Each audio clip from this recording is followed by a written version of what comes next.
تو آدمی کا دل چاہے صدمے سے لبریز ہو لیکن زبان سے وہ کہہ دے کہ انا للہ و انا الیہ راجعون۔ ہمارے حضرت والا حضرت عارفی قدس اللہ تعالی سرہ اس کے بارے میں فرمایا کرتے تھے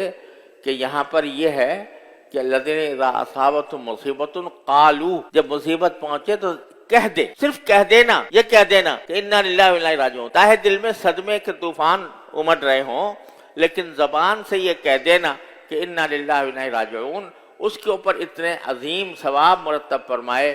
کہ اولئک علیہم صلوات من ربہم ورحمۃ واولئک هم المہتدون۔ ہمارے حضرت فاروق اعظم رضی اللہ تعالیٰ عنہ فرماتے ہیں کہ اولئک علیہم صلوات من ربہم ورحمۃ واولئک هم المہتدون۔ اس کے بارے میں فرمایا کہ نعم العدلان و نعم العلاوہ، ایک تو یہ بات ہے کہ یہ فرمایا گیا کہ ان کے اوپر صلوات ہیں، صلوات الگ فرمایا، رحمہ الگ فرمایا، تو معلوم ہوا صلوات جو ہے رحمت سے کوئی اور اعلیٰ چیز ہے صلوات، ورنہ پھر جو ہے رحمت کو الگ سے ذکر کرنے کی ضرورت نہیں تھی، رحمت تو ہے ہی، لیکن صلوات کوئی اس سے بھی آگے کی چیز ہے، رحمت سے بھی آگے کی کوئی چیز ہے جس کو ہم ادراک نہیں کر پاتے، جس کا ہم تصور نہیں کر سکتے، یا اللہ جل جلالہ کی کوئی خاص عطا ہے جو وہ ملے گی انشاءاللہ صلوات کی شکل میں۔ تو حضرت فاروق اعظم رضی اللہ تعالیٰ عنہ فرماتے ہیں کہ نعم العدلان و نعم العلاوہ، جب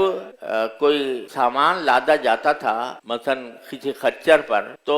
اس کے ایک جھولی تو دائیں طرف ہوتی تھی اور ایک بائیں طرف ہوتی، اس کو عربی میں عدلین کہ، یہ بھی ایک عدل ہے اور یہ بھی ایک عدل ہے، دونوں مل کر عدلان، اور پھر کوئی چیز بیچ میں اس کی پشت پر رکھی جاتی تھی اس کو علاوہ کہتے تھے۔ تو حضرت فاروق اعظم فرماتے ہیں کہ اولئک علیہم صلوات من ربہم برحمہ واولئک هم المہتدون، کہ دو تو عدل ہے صلوات اور محتدون، اولئک هم المہتدون، اور رحمہ یہ علاوہ ہے۔ تو نعم العدلان و نعم العلاوہ، اللہ تبارک و تعالیٰ نے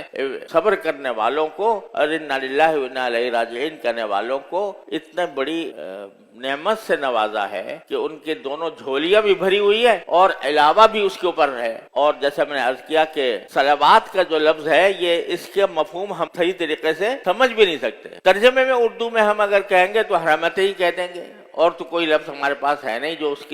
اس کے مفہوم کو پوری طرح ادا کر سکے، لیکن صرف صلوات، لیکن اس کی حقیقت جو ہے وہ اللہ جل جلالہ ہی کو پتہ ہے اور کسی کا کوئی اس کی حقیقت جانتا نہیں۔ تو وہ صلوات الگ ہیں، رحمہ الگ ہے، اور اولئک هم المہتدون کا سرٹیفکیٹ الگ ہے، یہ سند ہے اللہ تعالیٰ کی طرف سے جاری کی جا رہی ہے صبر کرنے والوں کے لیے، انا للہ و انا الیہ راجعون پڑھنے والوں کہنے والوں کے لیے یہ سند جاری کی جا رہی ہے، اولئک هم المہتدون۔ اس سے بڑی اور نعمت کیا ہوگی کہ اللہ تبارک و تعالیٰ ہدایت کا سرٹیفکیٹ دے دے کہ یہ تمہیں سند مل گئی ہے ہدایت پر ہونے کی۔ تو یہ اتنا بڑی فضیلت اللہ تعالیٰ نے صبر کی بیان فرمائی ہے، اور جو انا للہ و انا الیہ راجعون سے حاصل ہوتی ہے۔ بے شک صدمہ ہونا، رونا، یہ کچھ بھی منافی نہیں ہے اس صبر کے، اور بلکہ ایک طرح سے اگر دیکھا جائے تو جانے والے کا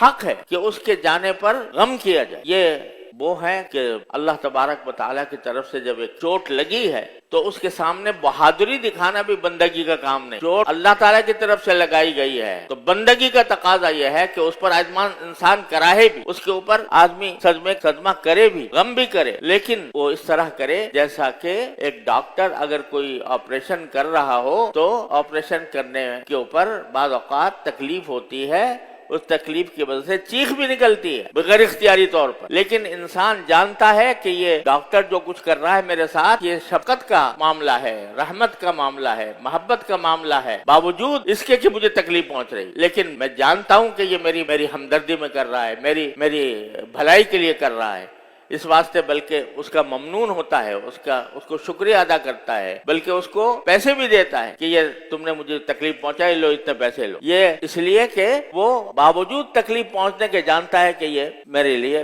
میرے ساتھ احسان ہے، میرے ساتھ ہمدردی اور محبت کا اظہار ہے، اس لیے انسان اس کے اوپر ممنون ہوتا ہے، اس کا احسان مند ہوتا ہے اس کا۔ تو یہاں بھی اللہ جل جلالہ کی طرف سے اجازت ہے کہ رو، چیخو، یعنی چلاؤ، حدود کے اندر رہ کر تمہاری رونا بھی، آنکھوں کے آنسو بھی، دل کا صدمہ بھی، یہ سب کی برحق ہے، اس کے اوپر کوئی پکڑ نہیں. لیکن اگر غیر اختیاری طور پر جو کچھ بھی ہے وہ اس کی اجازت ہے، اس کے اوپر کوئی پکڑ نہیں. لیکن دل میں یقین رکھو کہ اللہ تبارک و تعالیٰ کا فیصلہ ہی برحق ہے، اور اس فیصلے کے نتائج بھی انشاءاللہ اللہ تبارک و تعالیٰ برحق ہی پیدا فرمائیں گے. یہ یقین رکھ کر آدمی رہے تو صبر اور شکر کی زندگی گزارے گا.